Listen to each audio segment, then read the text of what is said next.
Assalamualaikum warahmatullahi wabarakatuh. Wasta abdi Kapka Zikra Rahman ti kelas 11 IPS 3. Bade nyandakeun biantara Sunda anu temana pergaulan bebas. Langsung we. Assalamualaikum warahmatullahi wabarakatuh.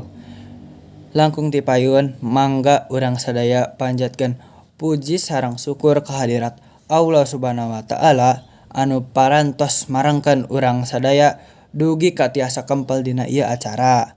Alhamdulillah urang sadaya kempel dina kaayaan sehat walafiat. Dina kasempatan kali ieu urang ngadugikeun pagaulan budak rumaja zaman kiwari.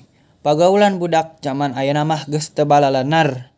Anu kuduna balik sakola teh ngalakukeun hal-hal anu positif. Ieu mah barudak teh kalah ka arulin jeung barobogohan. Mending mun ulina anu bermanfaat, ieu mah ulina anu ngajarmuskeun urang kana kamaksiatan. Contohna barudak teh zaman ayeuna mah ngaroko, marabok, jarudi.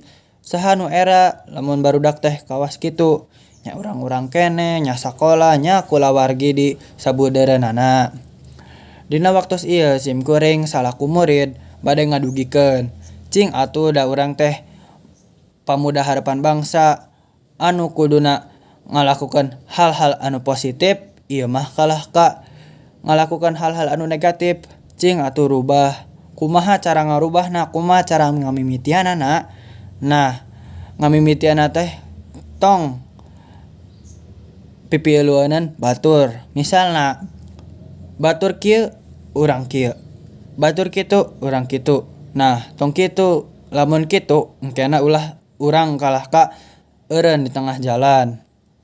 Jadi contohna kieu, urang salaku murid, nah diajar sing getol, sing rajin.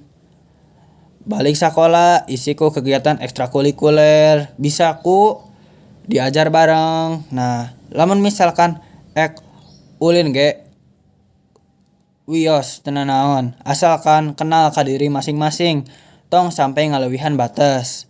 Rupina mung sakitu anu tiasa dikecapkeun ku simkuring, pamugi tiasa janten barudak anu soleh sareng solehah saentos mirengkeun saeutik biantara ti simkuring. Kirang langkungna nyuhunkeun depi hantun. Wassalamualaikum warahmatullahi wabarakatuh.